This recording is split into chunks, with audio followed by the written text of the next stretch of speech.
मित्रों, क्या मृत्यु के बाद आत्मा अपने परिवार को देखने आती है?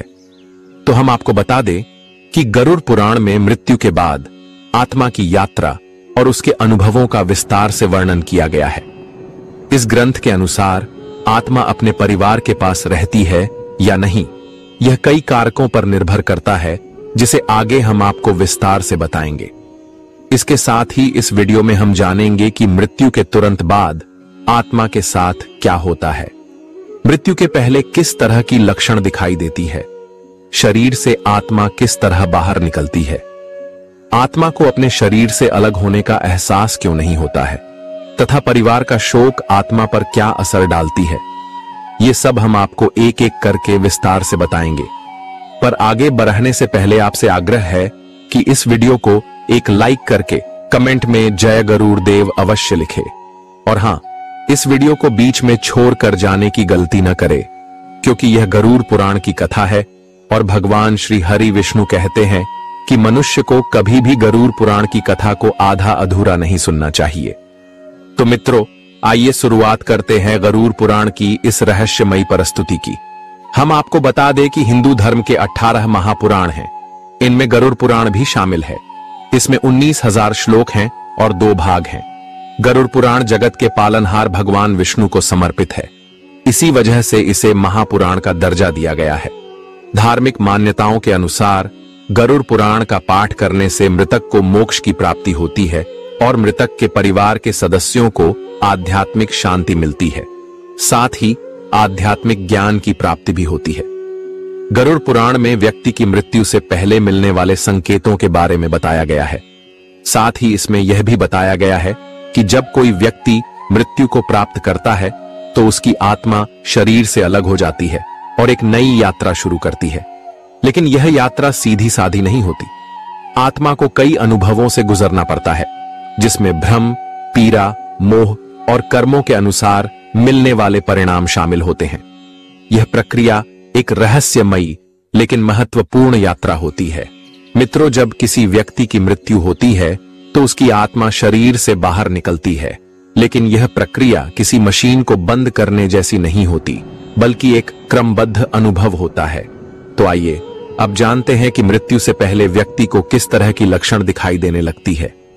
मित्रों, गरुड़ पुराण के अनुसार मृत्यु के कुछ समय पहले आत्मा शरीर से मुक्त होने के संकेत देने लगती है। व्यक्ति को अपने पूर्वजों या दिव्य प्राणियों के दर्शन होने लगते हैं। उसे लगता है कि कोई उसे बुला रहा है। शरीर में ठंडक बढ़ने लगती है। यह ठंडक खासकर पैरों से शुरू होकर सिर तक होता है। सांसें धीमी और असमान हो जाती हैं। कभी कभी मृत्यु से पहले व्यक्ति अचानक चमकता हुआ महसूस कर सकता है या उसके चेहरे पर दिव्य आभा आ सकती है। आइए अब जानते हैं शरीर से आत्मा बाहर कैसे निकलती है।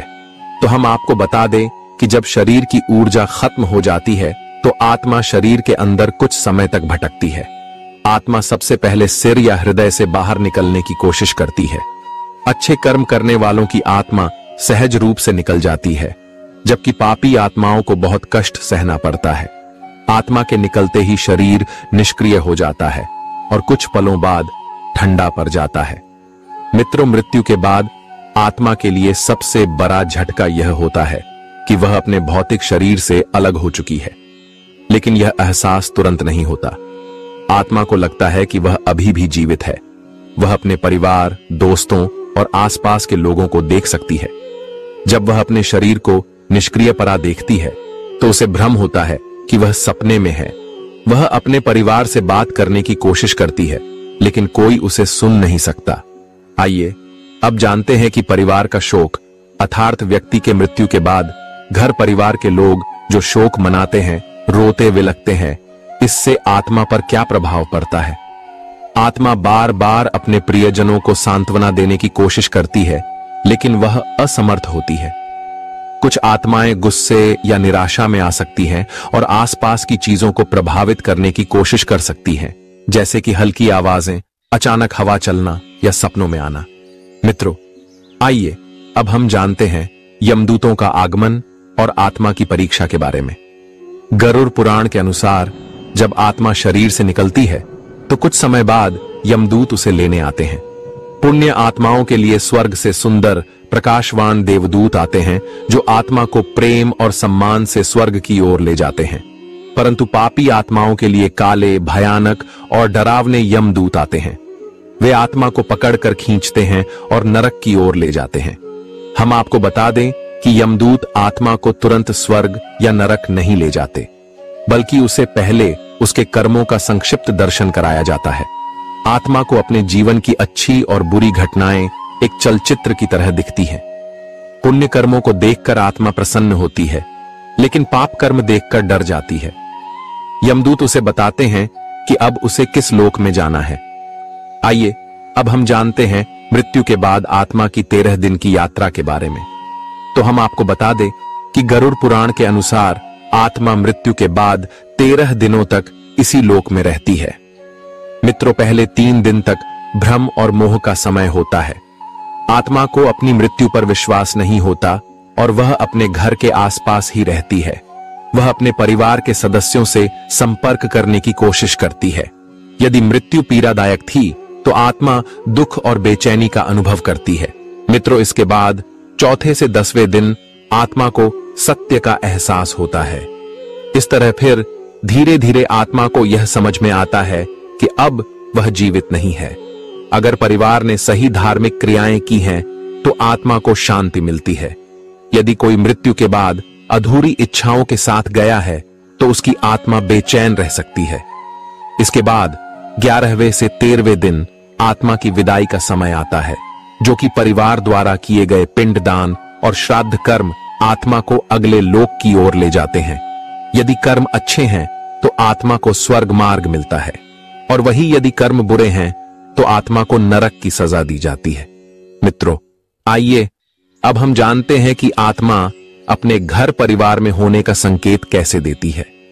गरुड़ पुराण में बताया गया है कि यदि कोई आत्मा अधूरी इच्छाओं या मोह के कारण इस लोक में अटकी रह जाती है तो वह अपने परिवार को संकेत दे सकती है, जैसे परिवार के सदस्यों को दिवंगत आत्मा के सपने आना, अचानक घर में सुगंध या अजीब ऊर्जा का एहसास होना, बिजली के उपकरणों का अपने आप चालू या बंद होना। मित्रों, गरुड़ पुराण और अन्य वैदिक ग्रंथों में बताया गया है कि जब कोई व्यक्ति मृत्यु को प्राप्त करता है तो उसकी आत्मा उसके भौतिक शरीर को छोड़ देती है। लेकिन इस स्थिति में आत्मा का अनुभव सामान्य जीवों से अलग होता है। आत्मा देख और सुन सकती है, लेकिन वह बोल नहीं सकती और दूसरों से बात नहीं कर सकती। यह एक रहस्यमय लेकिन महत्वपूर्ण विषय है। तो आइए इसके बारे में विस्तार से जानते हैं। आपको बता दें कि शरीर 3 स्तरों का बना होता है, जिसमें पहला है स्थूल शरीर यानी भौतिक शरीर, जिसे हम देख और छू सकते हैं। दूसरा है सूक्ष्म शरीर यानी कि मन, बुद्धि और अहंकार, जो शरीर के बिना भी अस्तित्व में रहता है। और तीसरा है कारण शरीर यानी कि आत्मिक स्तर, जो आत्मा का मूल रूप होता है। जब मृत्यु होती है तो आत्मा स्थूल शरीर छोड़ देती है, लेकिन उसका सूक्ष्म शरीर उसके साथ रहता है। इसी सूक्ष्म शरीर के कारण आत्मा देख और सुन सकती है। मित्रों, अब यदि आप यह सोच रहे हैं कि आत्मा बोल क्यों नहीं सकती, तो हम आपको बता दें कि आत्मा के पास अब स्थूल शरीर नहीं होता, इसलिए वह ध्वनि उत्पन्न नहीं कर सकती। वाणी उत्पन्न करने के लिए शारीरिक अंगों जैसे स्वर यंत्र, जिह्वा, फेफड़े की आवश्यकता होती है, जो मृत्यु के बाद निष्क्रिय हो जाते हैं। आत्मा को बोलने के लिए किसी माध्यम जैसे शरीर या विशेष ऊर्जा की आवश्यकता होती है। केवल कुछ विशेष परिस्थितियों में आत्माएं मानसिक तरंगों के माध्यम से संदेश भेज सकती हैं। जब आत्मा अत्यधिक ऊर्जा केंद्रित कर लेती है तो वह स्वप्न या संकेतों के माध्यम से संवाद कर सकती है। मित्रों, आइए अब हम जानते हैं कि क्या आत्मा अपने परिवार की रक्षा कर सकती है। गरुड़ पुराण और अन्य हिंदू धार्मिक ग्रंथों में मृत्यु के बाद आत्मा की स्थिति, उसकी क्षमताओं और उसके परिवार से जुड़े संबंधों के बारे में विस्तृत रूप से बताया गया है। पर एक सामान्य प्रश्न यह उठता है कि क्या मृत्यु के बाद आत्मा अपने परिवार की रक्षा कर सकती है? इस प्रश्न का उत्तर गरुड़ पुराण और अन्य शास्त्रों में दिए गए सिद्धांतों के आधार पर हम समझने का प्रयास करेंगे। मित्रों, मृत्यु के बाद आत्मा की गति उसके कर्मों और संस्कारों पर निर्भर करती है। आत्मा के पास कुछ विशेष शक्तियां होती हैं, लेकिन वे स्थूल दुनिया में पूरी तरह से कार्य नहीं कर सकती। मोक्ष प्राप्त करने वाली आत्मा मित्रों, ऐसी आत्मा इस संसार से मुक्त होकर परमात्मा में विलीन हो जाती है और दोबारा कभी लौटकर नहीं आती। इसके बाद स्वर्ग या नरक में गई आत्मा, यह आत्मा अपने कर्मों के अनुसार दंड या सुख भोगती है और पृथ्वी के कार्यों में दखल नहीं दे सकती। और भटकी हुई आत्मा अर्थात पितृ आत्मा या प्रेत योनि में अटकी हुई आत्मा, यह आत्मा अपने अधूरे कार्यों के कारण इस लोक में बनी रहती है और कभी कभी अपने परिवार की मदद करने या संकेत देने का प्रयास कर सकती है। गरुड़ पुराण के अनुसार पूर्वजों की आत्माएं पितृलोक में निवास करती हैं और वे अपने वंशजों की रक्षा कर सकती हैं। श्राद्ध और तर्पण करने से पूर्वजों की आत्माएं संतुष्ट होती हैं और परिवार को आशीर्वाद देती हैं। यदि परिवार में कोई संकट आने वाला हो तो पितृ आत्माएं स्वप्न या अन्य संकेतों के माध्यम से अपने वंशजों को सचेत कर सकती है। पर मित्रों, यदि आप यह सोच रहे हैं कि आत्मा अपने परिवार की रक्षा कैसे कर सकती है, तो हम आपको बता दें कि आत्माएं कभी कभी अपने परिवार को स्वप्न के माध्यम से आने वाले संकट की चेतावनी दे सकती हैं। गरुड़ पुराण के अनुसार यदि किसी मृत आत्मा का स्वप्न में बार बार दर्शन हो तो यह एक महत्वपूर्ण संदेश हो सकता है। मित्रों, कई बार लोग अनुभव करते हैं कि अचानक किसी अनहोनी से बच गए या कोई अदृश्य शक्ति उनकी रक्षा कर रही है। यह उनके पूर्वजों की आत्माएं हो सकती हैं जो उन्हें किसी संकट से बचा रही हों। वहीं हम आपको बता दें कि जब परिवार में कोई धार्मिक अनुष्ठान, पाठ या श्राद्ध किया जाता है तो आत्माएं प्रसन्न होती हैं और घर में सकारात्मक ऊर्जा का संचार करती है। यह सकारात्मक ऊर्जा परिवार को मानसिक शांति और रक्षा प्रदान करती है। आत्माएं कभी कभी परिवार के सदस्यों को सही निर्णय लेने के लिए प्रेरित कर सकती हैं। यह प्रेरणा किसी विचार, स्वप्न या संयोग के रूप में मिल सकती है। मित्रों, यदि कोई व्यक्ति चाहता है कि उसके पूर्वजों की आत्माएं परिवार की रक्षा करे तो गरुड़ पुराण में दिए गए कुछ उपायों को अपनाया जा सकता है। तो आइए जानते हैं इन उपायों के बारे में।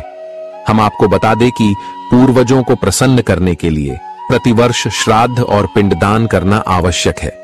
इससे पितृ आत्माएं संतुष्ट होकर परिवार की रक्षा करती हैं। पितृ स्तोत्र और गरुड़ पुराण का पाठ करने से आत्माओं को शांति मिलती है और वे परिवार को आशीर्वाद देते हैं। महामृत्युंजय मंत्र और विष्णु सहस्र नाम का जप भी आत्मा के कल्याण के लिए किया जा सकता है। साथ ही ब्राह्मणों और जरूरतमंदों को भोजन कराने से पूर्वजों की आत्माएं प्रसन्न होती हैं और घर की रक्षा करती हैं। मित्रों, हम आपको बता दें कि यदि किसी व्यक्ति की आत्मा भटक रही हो तो वह पूर्ण रूप से परिवार की रक्षा नहीं कर सकती, बल्कि ऐसी आत्माएं कभी कभी परिवार के लिए समस्या भी उत्पन्न कर सकती है। इन आत्माओं को शांति देने के लिए विशेष पूजा, मंत्र जाप और दान करना आवश्यक होता है। मित्रों, क्या आपने कभी महसूस किया है कि कोई अदृश्य शक्ति आपकी रक्षा कर रही है? हमें कमेंट में जरूर बताएं। तो मित्रों, इस वीडियो में फिलहाल इतना ही। यदि आपको यह जानकारी अच्छी लगी हो तो इसे एक लाइक अवश्य करें। साथ ही इसे अपने मित्र बंधुओं के साथ शेयर जरूर करें और ऐसी ही ज्ञानवर्धक जानकारी के लिए हमारे इस चैनल को सब्सक्राइब अवश्य कर लें।